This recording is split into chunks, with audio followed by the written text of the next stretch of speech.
Vangelia Pandeva-Qushterova, daha çox Baba Vanga kimi tanınan bu fövqəladə qadın, 1911-ci ildə Bolqarıstanda dünyaya gəlmişdir.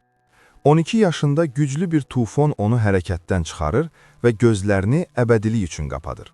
Ancaq görməməsinə baxmayaraq, o gələcəyi görə bildiyi iddiasında idi. Balkanların Nostradamus'u adlandırılan bu kör kahin, 1996-cı ildə vəfat edənə qədər milyonlarla insanı heyran qoydu. Onun proqnozlarının 70-80%-nin doğru çıxdığı iddia edilir və bir çox tarixi hadisə onun adı ilə əlaqələndirilir. 2026-cı il üçün Baba Vanga'nın ən dramatik və sarsıdıcı proqnozlarından biri, insanlığın yad planet sivilizasiyası ilə qarşılaşacağıdır. 2026-cı ilin noyabr ayında böyük bir kosmik gəminin yerə yaxınlaşacağı gözlənilir.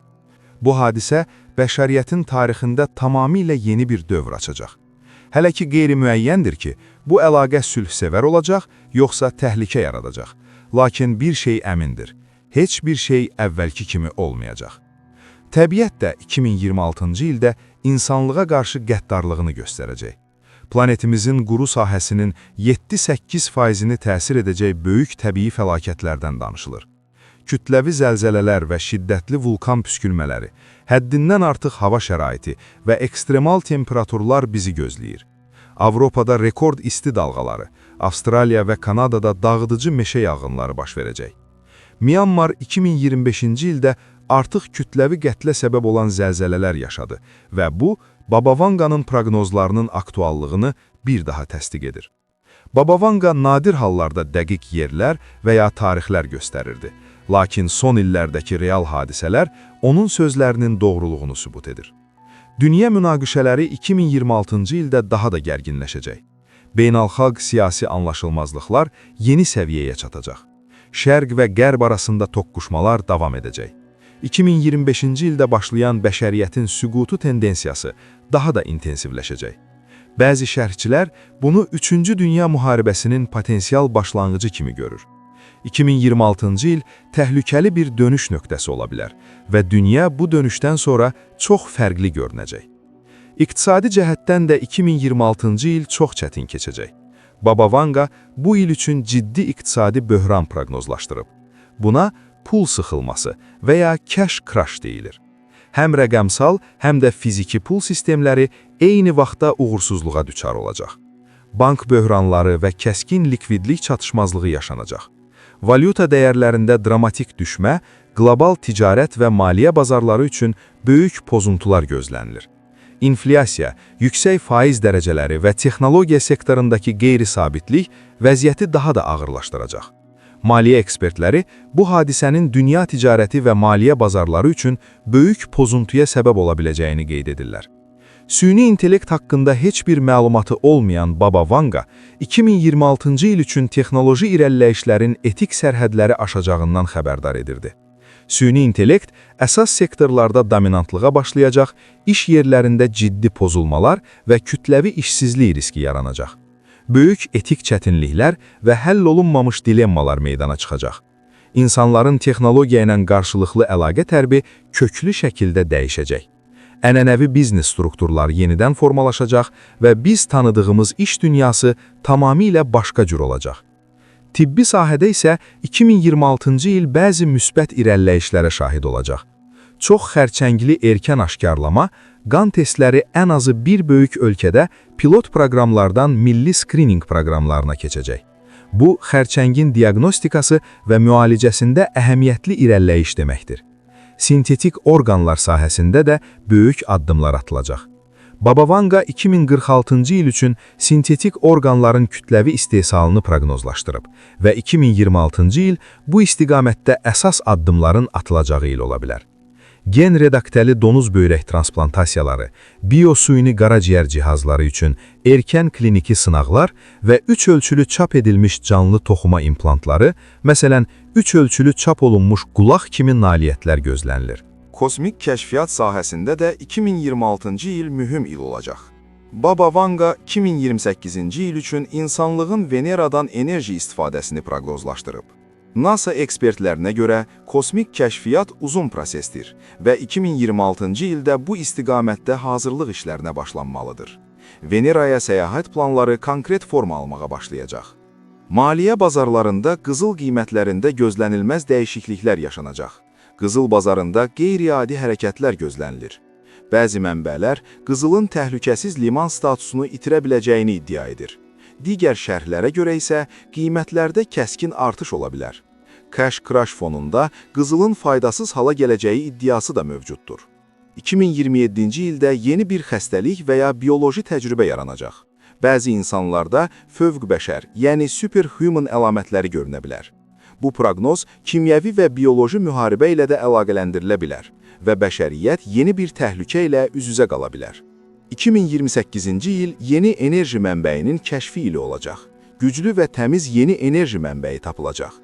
Veneraya səyahət və ya kosmik məskənlərin qurulması planları real olacaq. Aclıq böhranı 2025-2028 arası aradan qaldırılacaq və heç kim aclıqdan ölməyəcək. 2029-cu ildə dünyanın iqtisadi və sosial strukturunu dəyişdirəcək inqilab baş verəcək. Köhnə sistemlər dağılacaq və yeni sistemlərə yer açılacaq. Biz tamamilə yeni bir dünya nizamının şahidi olacağıq. 2030-cu ildə karbonsuz və ya sıfır karbon sivilizasiyası başlayacaq. Qütb buzlaqları tamamilə əriyəcək və dəniz səviyyələrində kataklizmatik artış baş verəcək. Sahil şəhərləri təhlükə altında olacaq. 2043-cü ildə Avropada iqtisadi inkişaf olacaq, lakin İslam təsiri üstünlük qazanacaq. Avropa mədəniyyəti və sosial strukturu tamamilə dəyişəcək. 2046-cı ildə sintetik orqanların kütləvi istehsalı başlayacaq və insanlar 100 ildən çox yaşaya biləcək. Ölüm artıq qaçılmaz olmayacaq, ən azından orqan çatışmazlığı səbəbindən. 2076-cı ildə kommunizm qlobal səviyyədə yayılacaq. Dünya yenidən siyasi ideologiyalar arasında bölünəcək. 2084-cü ildə təbiət tarazlığını bərpa etməyə başlayacaq. İnsan təsiri azaldıqca təbiət özünü sağaldacaq. 2088-ci ildə sürətli qocalığa səbəb olan virus yaranacaq. İnsanlar günlər, həftələr ərzində qocalacaq. 2097-ci ildə bu virus aradan qaldırılacaq və bəşəriyyət bu təhlükədən xilas olacaq. 2100-cü ildə yerin qaranlıq tərəfini qızdırmaq üçün süni günəş yaradılacaq. Yer kürəsi hər tərəfdən işıqlanacaq. 2111-ci ildə insanlar daha çox robot xarakterli olacaq. Bioloji və texnoloji arasındakı sərhəd silinəcək.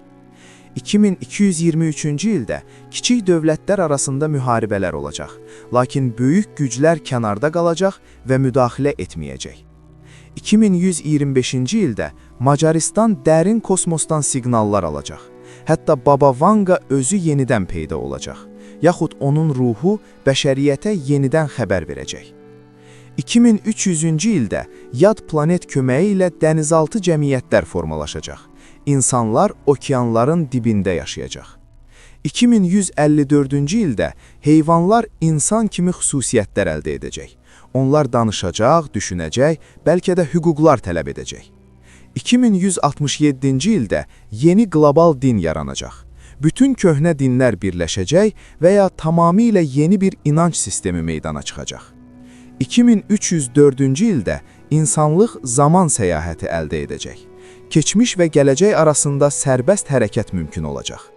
Və nəhayət 5079-cu il. Bu Baba Vanga'nın bəşəriyyətin tam məhvi üçün proqnoz etdiyi son tarixdir. Dünyanın sonu. Ancaq o vaxta qədər bəşəriyyət 3000 ildən çox yaşayacaq və kim bilir, bəlkə də yeni planetlərə köçəcək. İndi isə keçmişə qayıdaq və Baba Vanga'nın hansı proqnozlarının artıq doğru çıxdığına baxaq. 2001-ci ilin 11 sentyabrında Amerika Birləşmiş Ştatlarında baş verən dəhşətli terrorçu hücumları, ikiz güllələrin dağılması, minlərlə günahsız insanın ölümü. Baba Vanga bunu əvvəlcədən görmüşdü. O dəmir quşların göyə qalxıb binaları dağıdacağından danışmışdı. 1997-ci ildə Prinsessa Diana'nın faciəli ölümü. Bütün dünya bu həbərdən sarsıldı. Baba Vanga bu qadının taleyi haqqında da xəbərdarlıq etmişdi. 2000-ci ildə Rus Kursk sualtı qayığının batması. Bütün ekipaj həlak oldu. Baba Vanga Kurskun su altında qalacağını demişdi. Amma hamı şəhər haqqında düşünmüşdü. Məlum oldu ki, söhbət sualtı qayıqdan gedirdi. Barack Obama'nın Amerika prezidenti seçilməsi. Baba Vanga qara dərili bir liderin gələcəyini görmüşdü. Brexit, Böyük Britaniyanın Avropa İttifaqından ayrılması. Bu qərar dünya siyasətində böyük dəyişikliklərə səbəb oldu və Baba Vanga bunu da əvvəlcədən bilirdi. Covid-19 pandemiyası. Bəzi şərhçilər Baba Vanga'nın qlobal xəstəlik haqqında danışdığını iddia edir. 2020-ci ildə dünya donub qaldı, milyonlar öldü və həyat tamamilə dəyişdi. Ancaq hər şey o qədər də sadə deyil. Akademik tədqiqatlar bir sıra ciddi problemlərə diqqət çəkir. Baba Vanga'nın Bolqarıstan arxivlərində saxlanılan 7000-dən çox orijinal kartı əsasən şəxsi və sağlamlıq məsələləri ilə bağlıdır, siyasi hadisələrlə deyil. İnsanlar ona gəlib sevgi, ailə, xəstəlik barədə sual verirdilər. Siyasi hadisələrlə bağlı proqnozlar çoxu Rus şairi Valentin Sidorovun kitabından gəlir. O 1932-1999-cu illər arasında yaşadı və Baba Vanga ilə görüşdüyünü iddia edirdi. Ancaq alimlər bu proqnozların Sidorovun öz poeziya təxəyyülünün məhsulu olduğunu düşünür. Üstəlik bu kitab neçə dəfə redaktə edilib, dəyişdirilib və nəyin həqiqətən Sidorov tərəfindən yazıldığını demək çətindir. Xüsusilə Putin və Rusiya ilə bağlı proqnozlar Rusiya mediası tərəfindən uydurulub və ya dəyişdirilib. Bulqar alimləri bu iddiaları rədd edir və deyir ki, Baba Vanga heç vaxt Rusiyanın dünyaya hakim olacağından və ya Putinin dünya lideri olacağından danışmayıb.